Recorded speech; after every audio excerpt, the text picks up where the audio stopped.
Ciao a tutti e benvenuti in un nuovo video boliviano, il secondo nel 12° paese di questa nostra avventura in van dall'Alaska all'Argentina. E per fortuna non l'ultimo, anche perché il primo giorno, dopo aver passato il confine con il Perù, stavamo subito cambiando idea su questo paese, che parlandoci chiaro ha un potenziale davvero enorme. Infatti, a parte Fortunato, che è una stupenda persona che abbiamo incontrato, le prime impressioni non sono state affatto positive, con i numerosi controlli militari post dogana e la difficoltà a prelevare denaro, ma soprattutto perché ci sono volute ben 4 ore e mezza per ottenere 3 litri di gasolio. Il motivo è che in questo paese è veramente un inferno fare il pieno, perché non tutti i distributori sono autorizzati ad erogare il carburante agli stranieri, e questo perché in Bolivia il prezzo del combustibile è sovvenzionato dallo Stato. Ovvero, se sei boliviano, puoi tranquillamente fare benzina a 45 centesimi al litro, mentre lo straniero o il veicolo con targa straniera a 1,30 €, ma solo nei rarissimi centri autorizzati tutti lontanissimi dal posto in cui eravamo rimasti a secco. Tuttavia esistono dei benzinai amici delle targhe straniere, con i quali puoi pattuire il prezzo della benzina, che non è né quello internazionale né quello nazionale, e loro in cambio si prendono una bella mancia. Capito il gioco, alla fine siamo riusciti a fare il pieno deviando di 200 km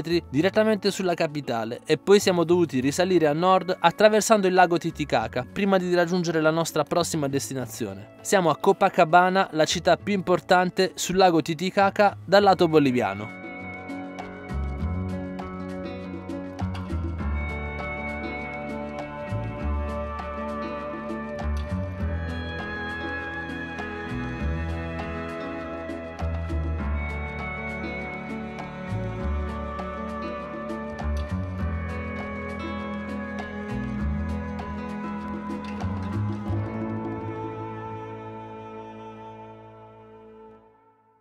Siamo arrivati a Copacabana, che è la prima città boliviana che incontriamo, ed è sulle sponde del lago Titicaca, un lago che ha 1 miliardo di metri cubi d'acqua alla quota di 3800 metri. Oggi è una bellissima giornata, veramente, ci sono tantissimi turisti, molti nazionali che vengono dalla capitale La Paz, che è qui vicino, e abbiamo visto anche qualche camper di svizzeri, spagnoli e anche argentini. Adesso ci andiamo a fare un giro nella città e andiamo a conoscere un po' le tradizioni di questo popolo, che deve essere un po' simile a quello peruviano, perché ci troviamo veramente vicini alla frontiera, la stessa frontiera che avremmo dovuto passare qualche giorno fa a causa degli scontri e delle manifestazioni che ci sono ancora adesso in Perù.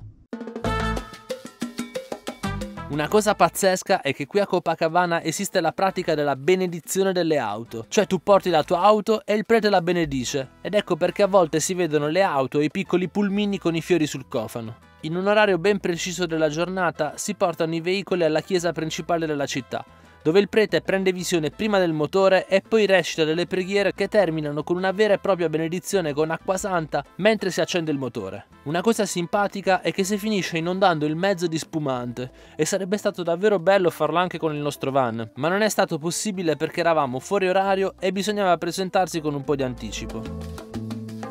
Tra poco partiremo per andare a vedere l'Isola del Sole, che è un posto molto conosciuto qua nel lago Titicaca. Prima vogliamo trovare un cibo tipico proprio di Copacabana, però anche del resto della Bolivia. Sono i pasancayas, che in pratica è mais soffiato, qua li vendono praticamente tutti, ora andremo a provarli. Eccoli qui, questo è praticamente mais soffiato e ce ne sono montagne ovunque. E qui c'è la pasta addirittura, cioè fanno anche la pasta secca. Qua ci sono dei maccheroni, ma ci sono anche quelli più corti, poi sono speziati in maniera diversa. È pasta dolce ricoperta da zucchero, noi ne abbiamo provato un pezzettino, non è male. Questa è un'altra varietà di pasta, il riso, però noi prenderemo un po' di questo.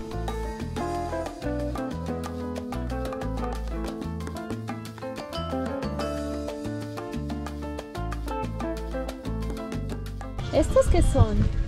Habas tostadas. Ah, queste sono fave tostate, qua ne vendono tantissime.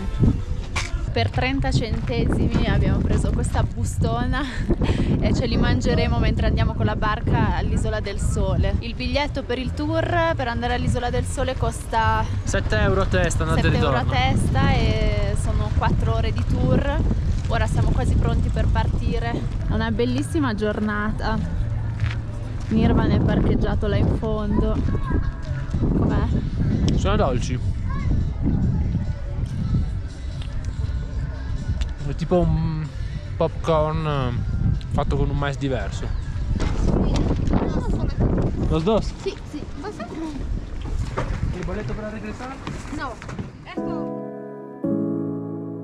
Navigare sul lago Titicaca è un'esperienza davvero speciale. Sei a 2 passi dal cielo. Il colore di questo lago è di un blu unico. Lo potrebbero tranquillamente chiamare blu Titicaca. E poi a causa dell'altitudine la combustione del motore non è proprio perfetta e si sente un odore molto forte di benzina. Per fortuna non c'è tanto vento e arriviamo subito all'Isola del Sole. Oggi meta molto turistica ma allo stesso tempo abitata da moltissimi Aymara, una delle popolazioni indigene del lago. Eccoci arrivati al porto di Yumani, nella Isla del Sol.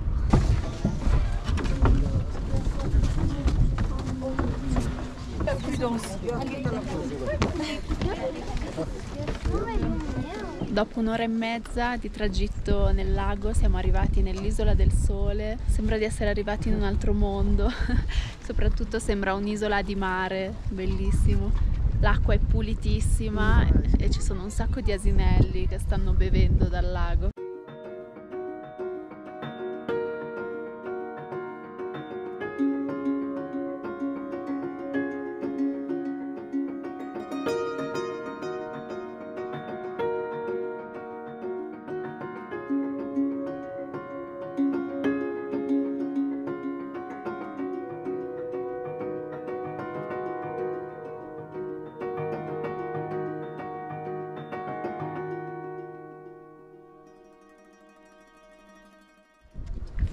Sembra anche un po' Positano qua, con tutti gli hotel affacciati sul lago. Lì ci sono gli asinelli, che carini.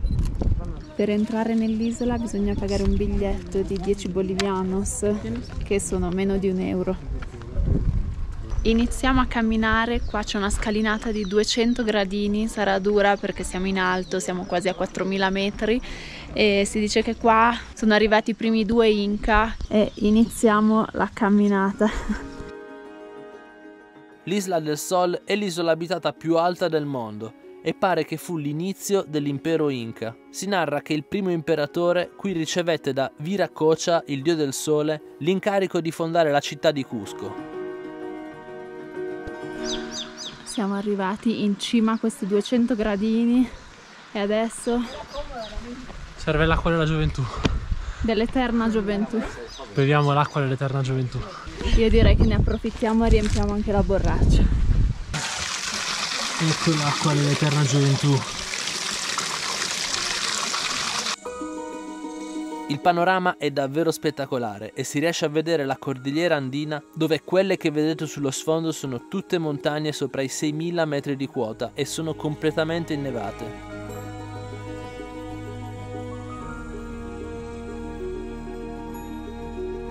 Si può vedere tutto il grande lavoro che hanno fatto le popolazioni pre-Inca facendo tutti questi terrazzamenti dove oggi ancora si coltiva. Infatti qui stanno coltivando qualcosa. I terrazzamenti sono una caratteristica del paesaggio andino peruviano e boliviano.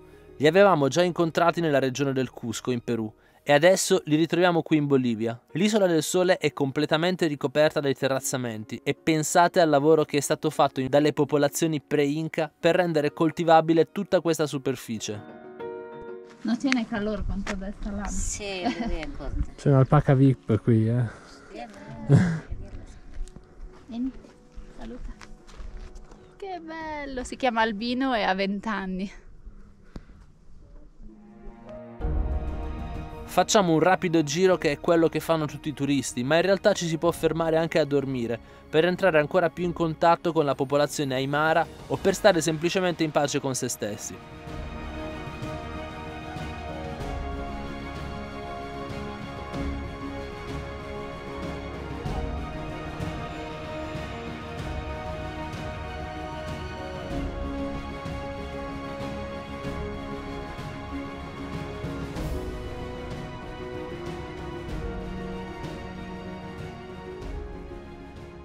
Bene, dopo la traversata di un'ora e mezza siamo tornati al nostro van. Adesso ci mettiamo in viaggio per la prossima tappa di questo viaggio in Bolivia. Andiamo nella capitale più alta del mondo, La Paz. Dovevamo tornare a sud e attraversare nuovamente il lago e ci confrontiamo un po' su quello che avevamo visto. Stavamo riflettendo che la cosa più brutta che abbiamo visto finora in queste zone è che sfruttano molto i bambini, piccolini anche, infatti lungo la strada ci sono veramente tanti bambini che chiedono dei soldi. Anche la guida che abbiamo avuto nell'Isola del Sole era un ragazzino di 10-12 anni, quindi questa cosa c'è nuova perché finora in nessun paese avevamo trovato bambini così sfruttati, a parte magari nelle grandi città. Ecco, qua si possono vedere, sono tutti questi bambini a bordo strada e ce ne sono veramente tantissimi.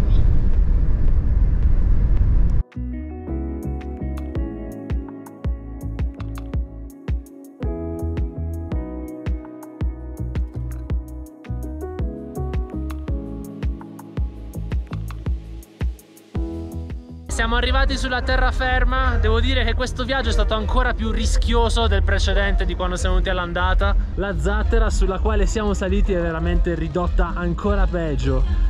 Le ruote del nostro Nirvan sono salite praticamente qui su questi assi di legna, veramente non so come possa reggere questa barca. Entra anche l'acqua. Questa è la situazione al tramonto qui. Adesso il marinaio sta per attraccare. Arriva. Guardate le ruote del nostro piccolo Nirvan come sono poggiate, soprattutto l'anteriore destra. Io non so se quest'asse possa reggere. Ormeggio riuscito, possiamo andare alla Paz in sicurezza. Lasciamo il lago Titicaca che ci saluta con un tramonto che difficilmente vedremo altrove e raggiungiamo la prossima tappa di questo viaggio in Bolivia, che è La Paz, la capitale più alta del mondo.